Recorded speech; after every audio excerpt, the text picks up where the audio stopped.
السلام علیکم ورحمۃ اللہ وبرکاتہ۔ محترم دوستوں، الحمدللہ کافی دنوں سے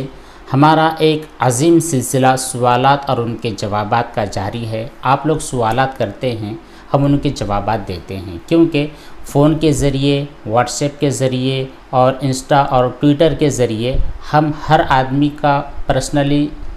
مسئلہ حل نہیں کر پاتے ہیں، ان کے جوابات نہیں دے پاتے ہیں۔ اس لیے جب آپ کے بہت سارے سوالات ہمارے یوٹیوب کے ذریعے یا پھر انسٹا وغیرہ کے ذریعے ہمارے سامنے آ جاتے ہیں، 10-15 سوال ہو جاتے ہیں، تو ایک ساتھ ہی ہم ان کا جواب دے دیتے ہیں۔ اس کی وجہ سے ہمارے لیے بھی آسانیاں ہو جاتی ہے اور آپ لوگوں کو بھی آپ کا مسئلہ بھی حل ہو جاتا ہے اور بہت سارے مسائل ایک ساتھ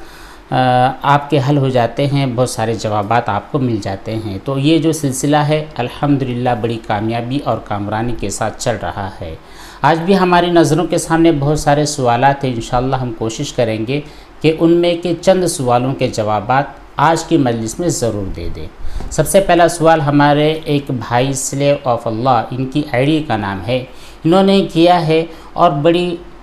بڑا دلچسپ سوال ہے اور بڑا کام کا بھی ہے۔ بہت سارے لوگوں کے یہ ذہن کے اندر یہ باتیں ہوتی ہے جو انہوں نے کہی ہے کہ اگر کوئی آدمی ایسا ہے جس کو شک کی بیماری ہے، وہم کی بیماری ہے، اور علماء کے کہنے پر ہر شک، وہم اور خیال کو اپنے دماغ سے نکال دیتا ہے، یعنی جب بھی اس کو کسی چیز کے بارے میں ناپاکی اور پاکی کے سلسلے میں ڈاؤٹ ہوتا ہے، خیالات آتے ہیں، تو وہ یہ سمجھتا ہے کہ یہ سب وسوسے ہیں۔ پھر بعد میں وہ دیکھے کہ واقعتاً جو وسوسہ میرے دماغ میں پیدا ہو رہا تھا وہ صحیح تھا۔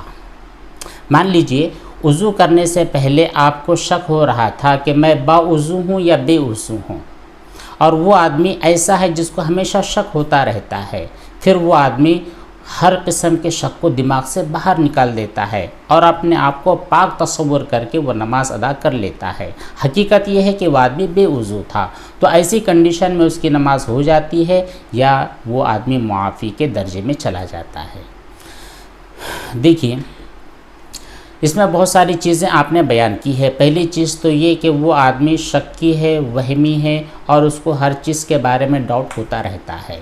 تو اس آدمی کے لیے ضروری ہوتا ہے کہ اپنے ڈاؤٹ کو، شکوک و شبہات کو، خیالات کو درکنار کر دے۔ جو چیز یقینی ہوتی ہے اس یقینی چیز کو فالو کرے۔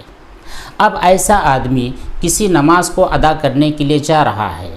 اور مان لیجئے اس کے پاس ایک کپڑا ہے جو استعمال کرتا ہے، اس کپڑے کے بارے میں اب اس کو شک ہو رہا ہے کہ یہ کپڑا پاک ہے یا ناپاک جو میں نے پہنا ہوا ہے، تو ضروری ہوتا ہے کہ ہم شک، وہم اور جو شبہ والی چیزیں ہیں اس کے اوپر بالکل عمل نہ کریں، بلکہ جو یقینی بات ہوتی ہے اسی کے اوپر عمل کریں۔ تو اب یقین کیسے ہوگا؟ اس کے پہلے یہ کپڑا پاک تھا، یعنی دھلنے کے بارے میں یقین ہے کہ میں نے اس کو دھویا ہے، لیکن دھونے کے بعد میں یہ کپڑا ناپاک ہوا ہے یا نہیں ہوا ہے، ایسی چیز کے بارے میں اگر شک ہوتا ہے تو پھر یقینی بات پر عمل کیا جاتا ہے کہ آپ کو دھونے کا یقین تھا۔ بالکل اسی طرح آپ عصر کی نماز پڑھنے کے لیے جا رہے ہیں اور آپ کے دل میں ایک شک پیدا ہوا کہ پتہ نہیں عصر کا وضو ہے یا نہیں، میں عصر کے لیے جب نماز ادا کر رہا ہوں تو میں بے وضو ہوں یا با وضو ہوں، تو ایسی کنڈیشن میں بھی جو یقینی بات ہوگی اس پر عمل کیا جائے گا۔ مطلب یہ ہے کہ عصر کی نماز کے پہلے اگر اس آدمی کو اس بات کا یقین ہے کہ نہیں میں تو ظہر میں با وضو تھا، ظہر کی نماز کے لیے میں نے جو وضو بنایا تھا وہ وضو تھا، اور یہ شک ہو رہا ہے کہ پتہ نہیں ٹوٹا ہے یا نہیں، تو اب ایسی کنڈیشن میں چونکہ آپ کو یقین ہے کہ ظہر کا میرا وضو تھا، اب اس کے بعد ٹوٹا ہے یا نہیں ٹوٹا اس کے بارے میں شک ہو رہا ہے، تو شک کو چھوڑ دے اور یقینی بات پر عمل کر لے، آپ کی نماز صحیح ہو جائے گی۔ اور اگر ان کیس مان لیجئے درمیان میں آپ کا وضو ٹوٹ چکا تھا، دیکھیے یہ جو بات ہے ایسے آدمی کے بارے میں ہے جو شکی ہے، وہمی ہے، ہر چیز کے بارے میں اس کو خیالات اور وسوسے آتے ہیں، تو ایسی کنڈیشن میں مان لیجئے اگر اس آدمی کا درمیان میں وضو ٹوٹ بھی چکا تھا، لیکن چونکہ حقیقت یہ ہے کہ اس نے ظہر میں جو وضو بنایا تھا اس کو کنفرم ہے کہ میں نے وضو بنایا تھا، تو اب آدمی پاک ہی سمجھا جائے گا، وہ نماز ادا کرے گا، اس کی نماز بھی صحیح ہو جائے گی، کیونکہ فقہ کا بھی قاعدہ ہے کہ جو شک ہوتا ہے وہ صرف یقین کی وجہ سے ہی ختم ہوتا ہے۔ کوئی بھی شک کوئی بھی شخص ایسا نہیں ہوتا ہے جس کے پیچھے آپ بھاگتے رہیں اور اسی کی کھود کورج میں پڑتے رہیں، ایسی کوئی بات نہیں ہوتی ہے۔ یہ آدمی شرعی اعتبار سے معذور ہوتا ہے۔ اب آدمی کی نماز ہو چکی ہے، اللہ تعالیٰ اس کو قبول کر لیں گے، اگرچہ کہ وہ بنا وضو نماز ادا کر لیتا ہے، عفو و درگزر کا معاملہ اللہ اس کے ساتھ فرمائیں گے۔ بہت اچھی چیز۔ اگلا سوال کیا ہے؟ محمد ہاشم انصاری نے کہتے ہیں کہ مفتی صاحب 1 سال پہلے مجھے کپڑے پاک کرنے کا طریقہ معلوم نہیں تھا، اب مجھے معلوم ہو چکا ہے، لیکن جو 1 سال پہلے میں نے کپڑے پاک کیے تھے اب میں اس کو پاک سمجھوں یا ناپاک سمجھوں؟ دیکھیے ایسی کنڈیشن میں بھی وہ جو پہلے کپڑے آپ نے دھو رکھے ہیں سال بھر پہلے اور ابھی تک آپ نے ان کو ٹچ نہیں کیا تھا، اب جا کر آپ استعمال کرنا چاہتے ہیں، تو اگر ان کپڑوں کے اوپر کوئی ظاہری نجاست ہے، تو آپ اس کو ناپاک سمجھے، اور اگر کوئی ظاہری نجاست نہیں ہے، یعنی اس میں اگر آپ کو نجاست نظر بھی نہیں آ رہی ہے، نہ اسمیل آ رہی ہے، نہ نجاست کا کوئی نشان نظر آ رہا ہے، تو پھر ظاہر سی بات ہے وہ کپڑا آپ کے حق میں پاک ہی ہے۔ اگر ان تینوں چیزوں میں سے یعنی اسمیل، اس کا نشان اور نجاست خود آپ کو نظر آ رہی ہے، تب آپ اس کو ناپاک سمجھیں، بلا وجہ ناپاک سمجھنے کی ضرورت نہیں ہے۔ آپ ہی کا دوسرا سوال ہے کہ میں ایک خاتون ہوں۔ اچھا، آپ ایک خاتون ہیں، میرا نام ترنم ہے۔ میں یہ سوال پہلے بھی کر چکی ہوں کہ میرا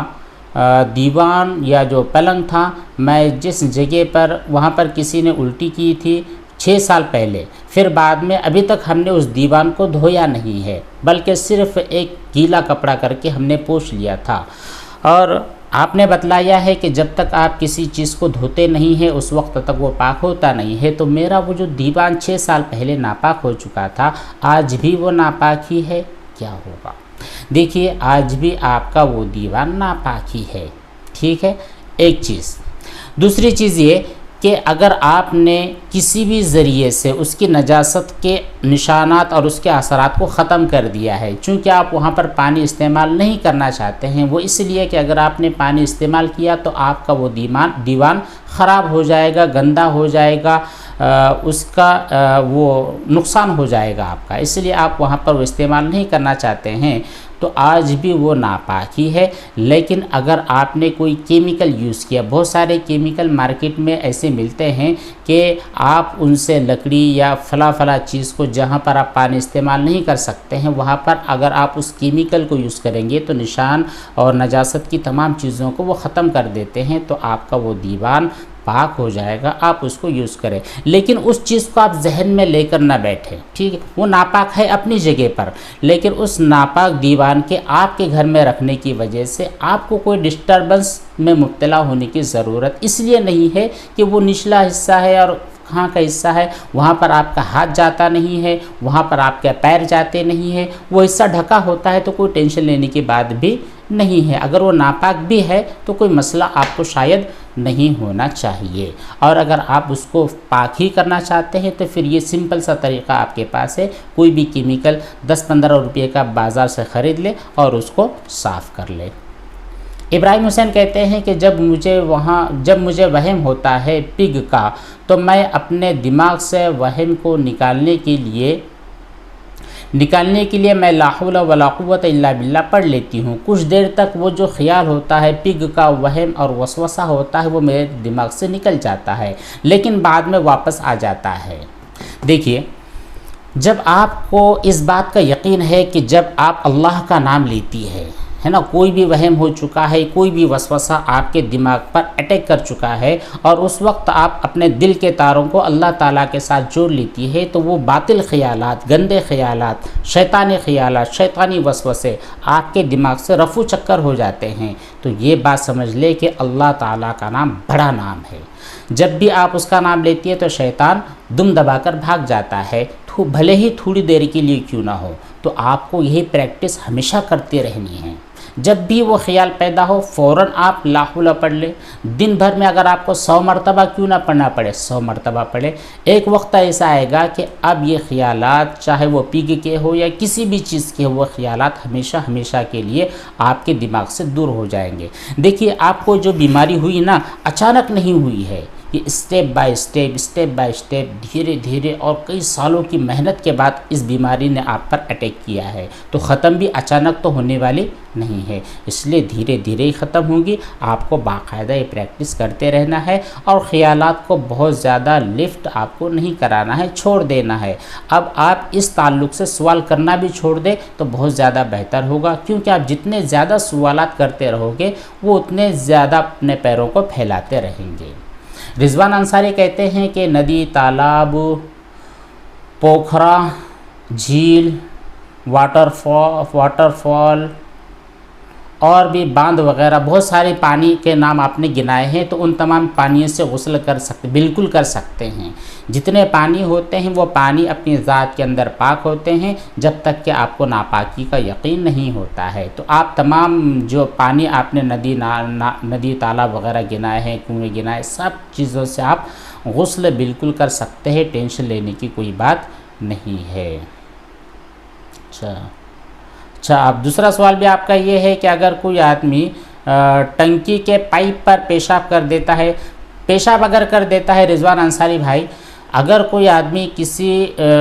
ظاہری چیز کے اوپر، یہ آپ کے پاس یہ ٹینک کا ایک پائپ ہے، اس پائپ کے اوپر اگر کوئی آدمی پیشاب کر دیتا ہے تو اوپر والا حصہ ناپاک ہے، اندر کا جو پانی ہے، اندر کا پانی آپ کے لیے بالکل یوزفل ہے، آپ اس کا استعمال کر سکتے ہیں، وہ آپ کے حق میں پاک ہی ہے، اور اوپر والا حصہ ناپاک ہے، اس کو دھویا جا سکتا ہے۔